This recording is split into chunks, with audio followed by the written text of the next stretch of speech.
میں اللہ نے میری ایسی ملاقات کرا دی. ویسے مولانا ارشد مدنی سے تو ہم لوگ ملے ہیں، لیکن حضرت کا علم میں نے سنا نہیں ہے، علم اس کا نہیں سنا. تو وہاں ختم بخاری مجھے کرانا تھا. یہ سارے پیر ناصر خاکوانی وغیرہ سارے بڑے بڑے آئے ہوئے تھے. تو حضرت اقدس نے میرے نالائق کے میرے ذمہ لگایا. مولانا منظور نعمانی بڑے لوگ ہیں، ہم لوگ تو ان کے شاگردوں کے برابر بھی نہیں ہیں. تو حضرت نے فرمایا ختم بخاری آپ کو کرنا ہے.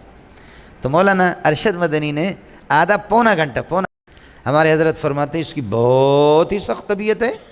مفتی سعید احمد پالنپوری کسی سے بات بھی نہیں کرتا، بند طبیعت. آپ بات کریں گے تو ارے بھائی کام کی باتیں تو کرو، نہیں تو خاموش رہو. بہت غصے والا ہے. ارے بھائی کام کی باتیں تو کر لو ورنہ خاموش رہو. سمجھے؟ یہ میں نے سنا تھا. ہمارے حضرت فرماتے تھے کہ علم تو اچھا ہے لیکن بہت جلالی ہے، جذبات والا. سمجھے؟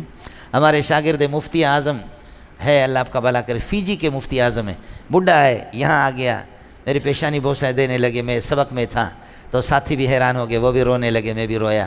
مفتی خالد بھی آئے، مفتی شہباز بھی آئے. سمجھے؟ تو جیسے وہ آئے، شہزاد نام ہے، مفتی شہزاد. مفتی شہزاد آ گئے، کہنے لگے مفتی صاحب کو. مجھے بھی کہا کہ فیجی دنیا کا آخری کنارہ ہے، ادھر کئی دفعہ سے کہہ رہے کہ آپ آ جائیں. میں نے کہا 36 گھنٹے جہاز کو لگتا ہے، میں آ کر فیجی میں آ کر کے کیا کریں گے. سمجھے؟ تو وہ آگے انہوں نے کہا کہ مفتی صاحب کو لے گئے. مفتی صاحب کو لے گئے. ہم نے سنا تھا کہ مفتی صاحب غصہ ہوتا ہے، تو کہتے ہیں ہم بھی خاموش. مفتی صاحب بھی 1.5 گھنٹہ ایئرپورٹ سے اتار کر کے ہم اپنے گاؤں کی طرف جاتے رہے، چلتے چلتے چلتے چلتے چلتے. ارے بھائی میں کسی قبرستان میں تو نہیں آیا ہوں. ارے بھائی کسی قبرستان میں تو نہیں آیا ہوں، آپ لوگ زندہ ہے یا مردہ ہے؟ تو مفتی صاحب کہتے ہیں، ہم نے کہا استاد حضرت زندہ ہے زندہ ہے. کہا کہ پھر بولتے کیوں نہیں، کچھ تو بولا کرو. تو مفتی صاحب کہتے ہیں، ہم نے کہا کہ جی آپ تو بہت غصہ ہوتے ہیں، ڈر لگ رہا ہے، نہیں بول رہے ہیں.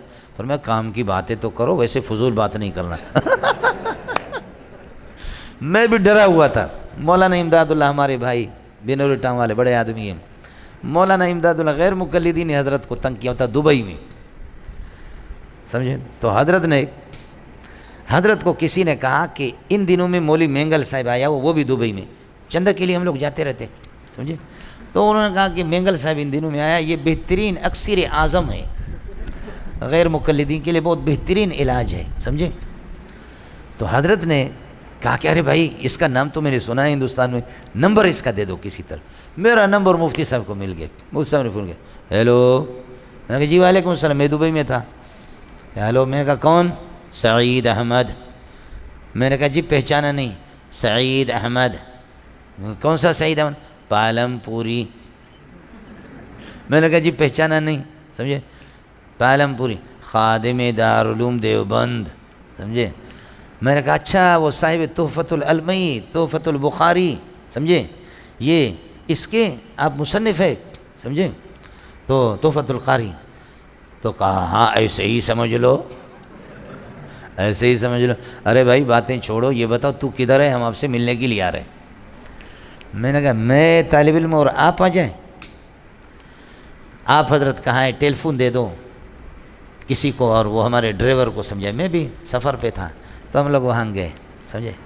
یہ اس طرح سیدھا بیٹھا تقریباً 2 گھنٹہ ہم لوگ گپ شپ لگاتے رہے. الحمدللہ علمی باتیں، صفات باری تعالی گفتگو ہو گئی بہت سے مسائل میں. کہ نام تو بہت سنا تھا، بڑی خوشی ہوئی، بڑی خوشی. میں نے دیکھا کہ توا گرم ہے، روٹی لگاؤ، روٹی لگاؤ.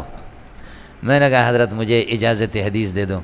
فرمانے لگے ارے بابا بہت چالاک ہو، قسم خدا کی میں نے ارادہ کیا تھا کہ آپ سے اجازت لے لوں. یہ سند میں لکھا ہے، آپ کو میں دکھاؤں گا. اگر کروڑ روپے آپ مجھے دیں گے وہ سند میں آپ کو نہیں دوں گا. سمجھے؟ اور وہ کسی کو سند میں نہ دیتا بھی نہیں. تو فرمایا کہ بڑی چالاکی کی. میں نے کہا حضرت دیوبند والوں کو ہمیں اجازت دے دیں، ہمارے جیسے نالائق لوگ. تو پھر فرمایا کہ میں آپ کو خوب جانتا ہوں، ہندوستان سے جانتا ہوں، لیکن یہ ہے کہ ایک امانت علمی ہے، اللہ کی طرف سے ذمہ داری ہے. میں نے آپ کا امتحان لیا، 2 گھنٹوں سے ہماری بس علمی گفتگو ہو رہی ہے. امتحان تو ہو گیا لیکن پھر بھی